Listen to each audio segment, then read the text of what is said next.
Well, hello there. I am here to do a vinyl update video. Long time no see. So I got some things here that I got on not too long ago. We went record shopping.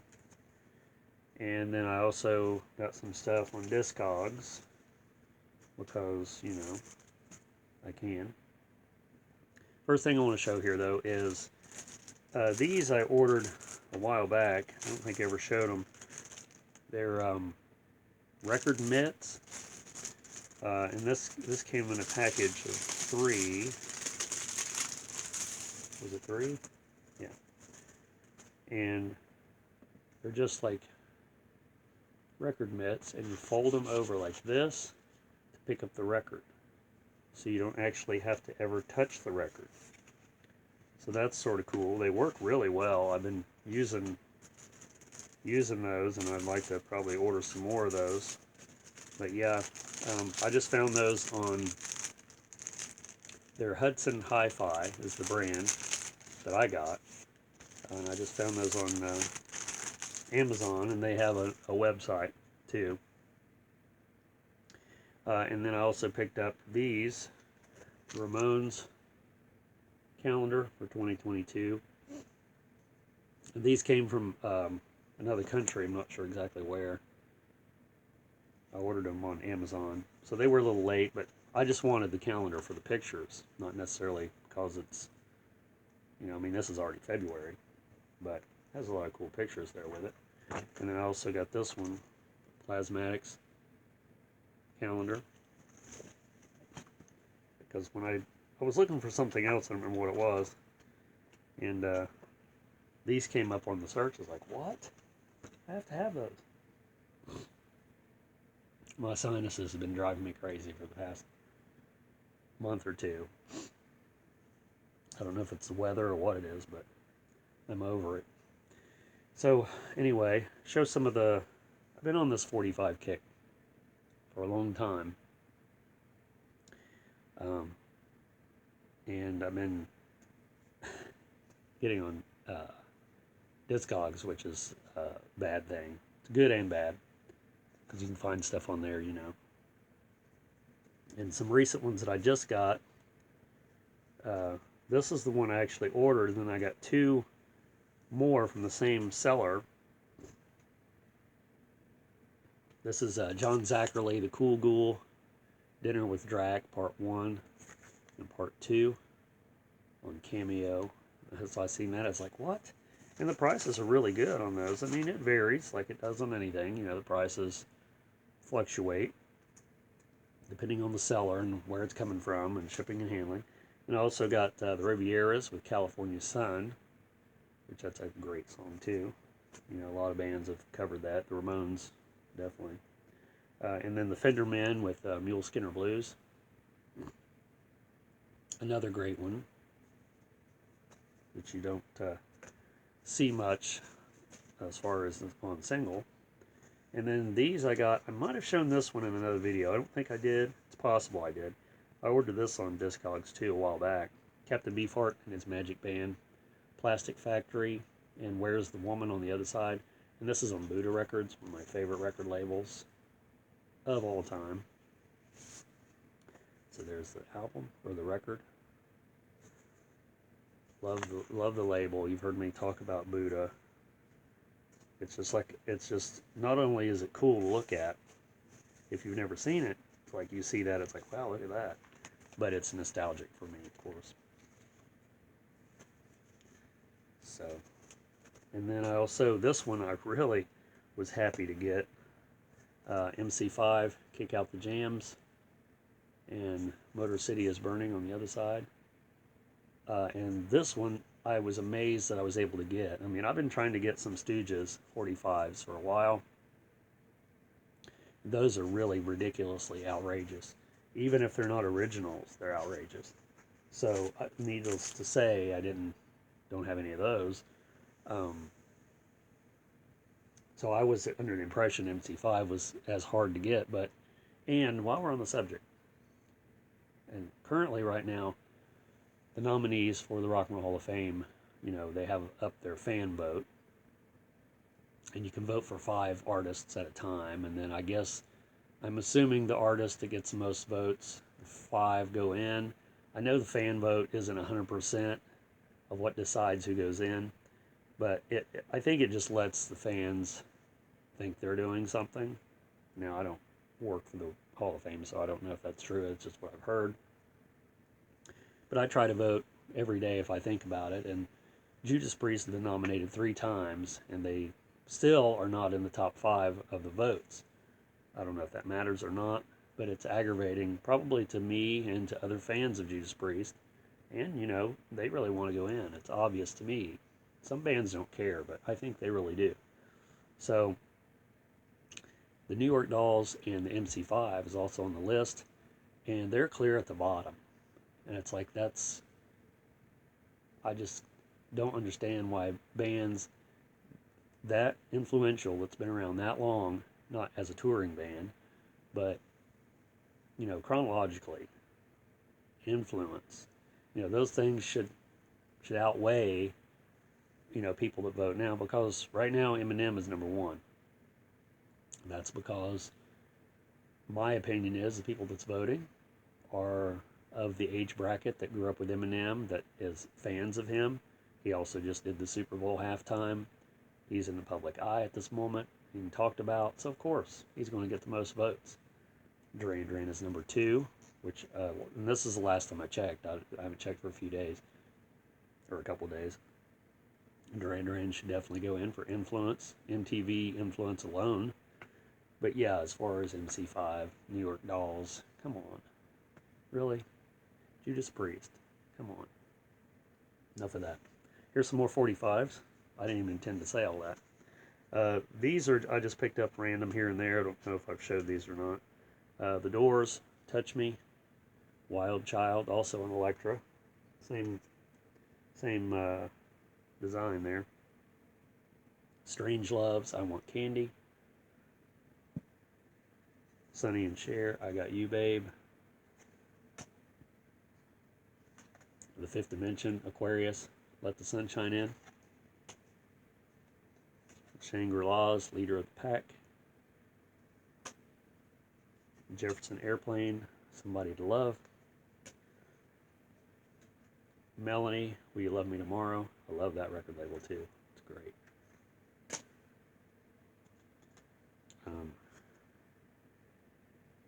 Deep Purple, Smoke on the Water. And both sides of the same song. It's the edited version. One's a little shorter than the other one. So I don't know what's different about the edited version. And then the Amboy Dukes, Journey to the Center of Your Mind. So yeah, those are some recent 45s that I picked up. Some vinyl that I picked up. This one I got on,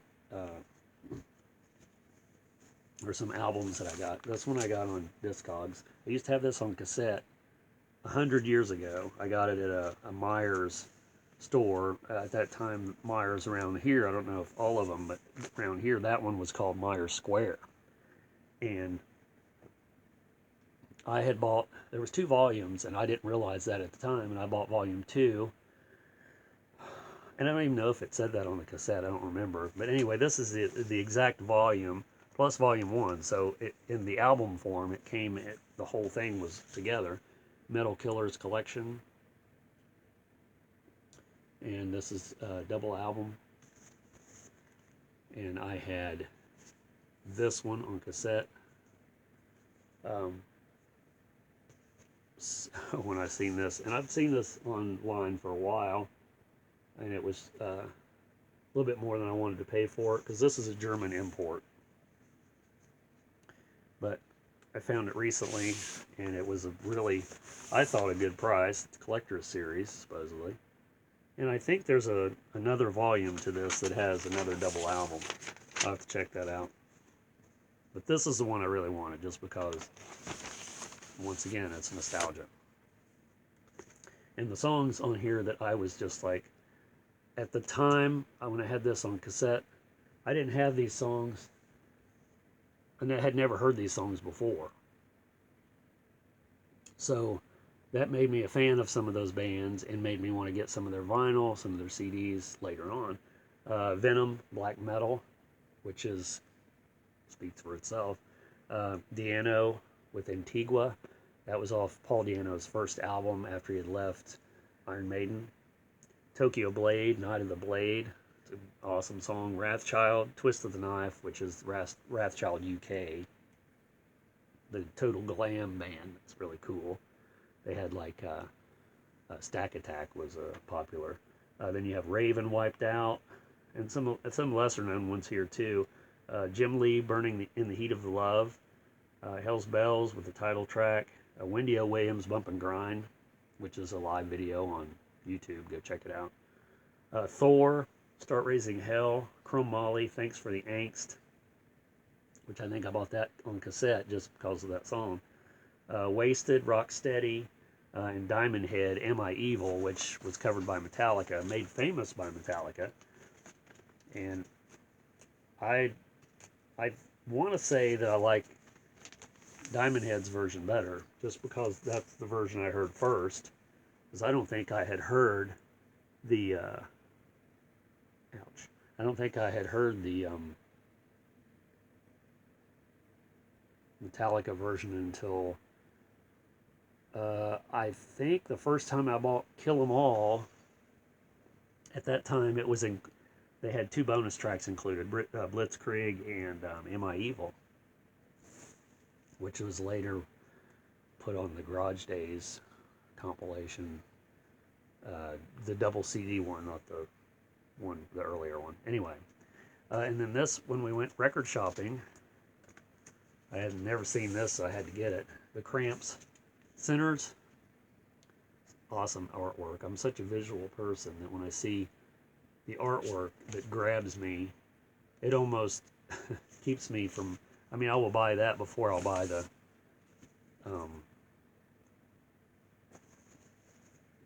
you know, it's more important to me than the song list, is what I'm trying to say.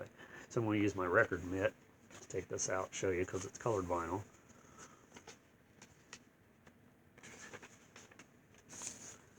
There's the vinyl. It's got Hot Stuff, the Little Devil on it. It's pretty great. And this is, I want to say it's a live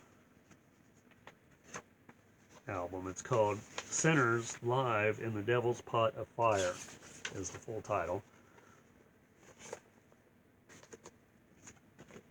And I mean, the Cramps, I don't have all of theirs. Shame on me for not having them all. But this one is at the Club Soda in Montreal, Canada, May 16th, 1984. Hot Stuff Records. It has Psychotic Reaction, Faster Pussycat, Garbage Man, TV Set, Mad Daddy, She Said, Human Fly, on and on and on. But it's the Cramps, so it speaks for itself. One of these days, I'd like to say that I would own all of the Cramps studio albums, not necessarily bootlegs, because you can't ever get all the bootlegs probably, because they're probably outnumber the studio records when it comes to most bands, I would think. So yeah, the Cramps. And then went over to the World section, and Kat was flipping through, and she found a Hino record that I didn't have. And Hino is, you know, an acquired taste, but it's a cool and strange artist. It's one of my favorite things when it comes to collecting vinyl. It's like that extra added bonus to find a Hino record. It just leaves me speechless. And then this one, I was just checking out some videos and some information on this guy. I have one other record of his. I'd also downloaded some music, put it on my iPod recently of his. This is called Rock and Horror, Screaming Lord Such. And this one, I'm assuming, was the one that had a lot of the Halloween-flavored songs on it, or monster songs. I think he was known for that, really, so I'm sure there was more than just one record for that. This is just black vinyl. It's on Ace Records. So yeah, that was something, and it has, let's see, Jack the Ripper's on here. That's the one that Jack White covered. Murder in the Graveyard, Rockabilly Madman, Lunabilly. Awesome.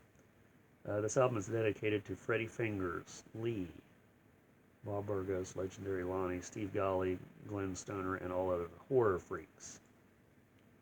So, yeah. Some really cool stuff, by my opinion. Trying to get it into the sleeve as I'm trying to talk at the same time. I can't usually multitask very well. And then this one, this is another band I'd like to get all their stuff. And little by little, I'm acquiring it. This one's called Beyond the Valley of the Damned, 1984, the Plasmatics. So I think this is my third Plasmatics vinyl. I have a couple of their CDs. I mean, anything Wendy Williams ever did was, you know, very awesome as far as I'm concerned. And this is clips from the, looks like from the music video. Some of that, though, must be outtakes, because I don't remember them blowing up a car. I mean, it could be from another session that they had of some sort. But there's the album. Just black vinyl. See, I always check out any of the records. There's one that I seen at a record store in Columbus we went to, and I really should have got it, and I didn't. It was the Metal Priestess album, which I guess was reissued first time in forever. I don't know why I didn't get it, and I want to say it was even colored vinyl, but if I ever see it again, I'm definitely going to get it. That's for sure. So the Plasmatics right there. This one's another one that I had one of their other ones. I actually think I have one of their other ones on vinyl, and then I have a CD. And I guess this is just their first album, Flaming Groovies. I have Teenage Head on cassette, the deluxe version.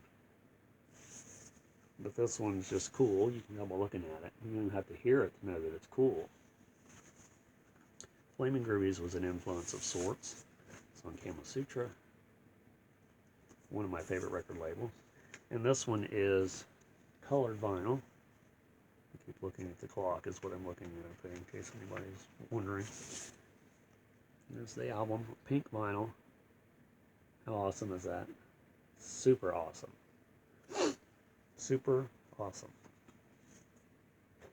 I like colored vinyl. I've said it before. Some people don't. That's fine. There's records for everyone out there. All tastes. Everyone out there has their own taste. And it had this OBI sticker with it. I guess it's not OBI because it's not a German import. Killer 1970s, crank up and amped, kicked out tempos, hot pink, opaque vinyl. Original label art. Only 2,000 worldwide. So it's collector's edition. And